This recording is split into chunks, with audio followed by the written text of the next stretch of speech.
World news के sponsor हैं स्वागत, अदरक, लहसुन और मसाले 100% प्योर एंड हाइजीनिक। अस्सलाम वालेकुम, आदाब। मैं हूं खलील फरहाद। दुनिया भर की अहम खबरों की तफसील जानने के लिए शुरू करते हैं वर्ल्ड न्यूज़। सबसे पहले देखते हैं हेडलाइंस।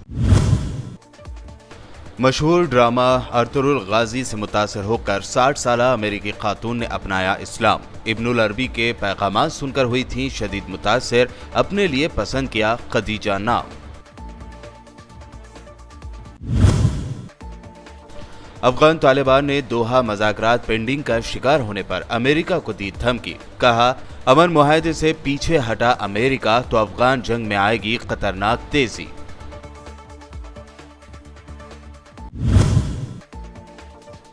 जर्नलिस्ट जमाल खशोगी कत्ल केस को लेकर खुफिया सिफारती डॉक्यूमेंट्स में हुआ इंकशाफ। यूएई की जानिब से मुश्किल वक्त में साथ न देने पर शदीद नाराज हुए थे सऊदी वली अहद मोहम्मद बिन सलमान। पुरअमन और कामयाब रहा किसानों का चक्का जाम। पुलिस ने किए थे कड़े इंतजामात। दिल्ली एनसीआर में 50,000 जवानों की गई थी तैनाती। लाल किला बन गया छावनी। राकेश टिकैत ने चक्का जाम के मौके पर कहा, रोटी तिजोरी में बंद ना हो इसलिए हो रहा है आंदोलन। देश की मिट्टी से किसानों को जोड़ने का अज़म जाहिर करते हुए कहा, होगा नए दौर का जन्म। इंडिया जस्टिस रिपोर्ट 2020 हुई जारी। शहरियों को फौरी और आसान इंसाफ देने वाली नंबर 1 रियासत बनी महाराष्ट्र। तमिलनाडु दूसरे मुकाम पर तो तेलंगाना ने लगाई लंबी छलांग। पिछले साल 11 नंबर से पहुंची सीधे 3 नंबर पर। तुर्की सीरीज अर्तुगरुल गाजी से मुतासर होकर 60 साल की एक बुजुर्ग अमेरिकी खातून ने इस्लाम कबूल कर लिया। इस्लाम कबूल करने वाले खातून को तुर्क ड्रामे में तुर्गुत यानी नूरगुल और सेलजान खातून यानी शहनाज खातून के किरदार काफ़ी पसंद आए।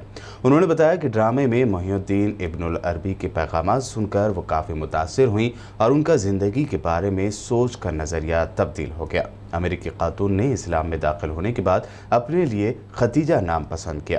खदीजा का कहना है कि उन्हें तारीख से लगाव है, जिसकी वजह से उनकी तवज्जो इस तुर्क ड्रामे की तरफ गई और मुझे इस्लाम के बारे में जानने और उसका मुताला करने का मौका मिला।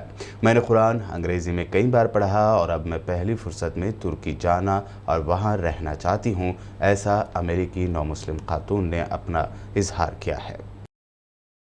तालिबान ने धमकी दी है कि अगर अमेरिका गुज़िश्ता साल 29 फरवरी को तय पाने वाले अमन मुआहदे से पीछे हटा तो उससे अफगान जंग में खतरनाक तेजी आएगी।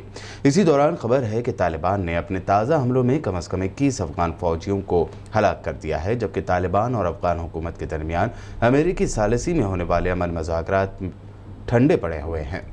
ये लड़ाई एक ऐसे वक्त में हो रही है जब अमेरिका सन 2020 में तालिबान से किए गए वादे पर नज़रसानी कर रहा है, जिसके तहत अमेरिकी और दीगर इत्तेहादी अफवाज को इस साल मई तक अफगानिस्तान छोड़ देना है।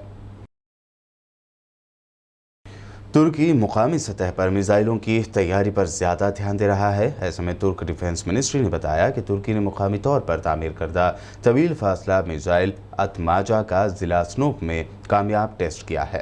तुर्क डिफेंस कंपनी रॉकेट सान की तरफ से तैयार करदा ये मिसाइल लंबे फासले तक दुश्मन के ठिकानों को तबाह करने की सलाहियत रखता है।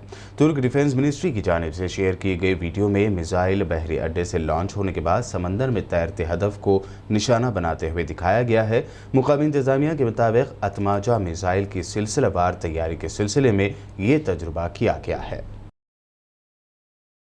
अमेरिका ने तुर्की से अपील की है कि वो रूस के S-400 एयर डिफेंस सिस्टम को बरकरार ना रखे। अमेरिकी डिफेंस मिनिस्ट्री के तर्जुमान जॉन कर्बी ने कहा कि तुर्की शुमाली अटलांटिक मुआहदा ऑर्गेनाइजेशन यानी नाटो का तवील अरसे से हलीफ है, लेकिन S-400 खरीदने के फैसले को अमेरिकी और नाटो इत्तेहादी की हैसियत से उसके अहद से जवाज़ नहीं बनाया जा सकता। अरब मीडिया ने सनसनीखेज दावा किया है कि बांग्लादेश के आर्मी चीफ ने कत्ल केस में मुलविस अपने 2 भाइयों को फरार करवाने में मदद की। रिपोर्ट में कहा गया है कि बांग्लादेश के आर्मी चीफ जनरल अजीज़ ने कत्ल केस में मुलजिम अपने एक भाई को हंगरी और एक को मलेशिया फरार कराया। बांग्लादेशी आर्मी चीफ के दोनों भाई वज़ीर आज़म शेख हसीना वाजिद के बॉडीगार्ड्स भी रह चुके हैं। جرنلسٹ جمال خشوگی قتل کیس میں متحدہ عرب امارات نے سعودی عرب کے حق میں مضبوط موقف اختیار نہیں کیا، جس پر سعودی ولی عہد محمد بن سلمان کو خاصا غصہ تھا کہ مشکل وقت میں UAE نے ان کا ساتھ نہیں دیا۔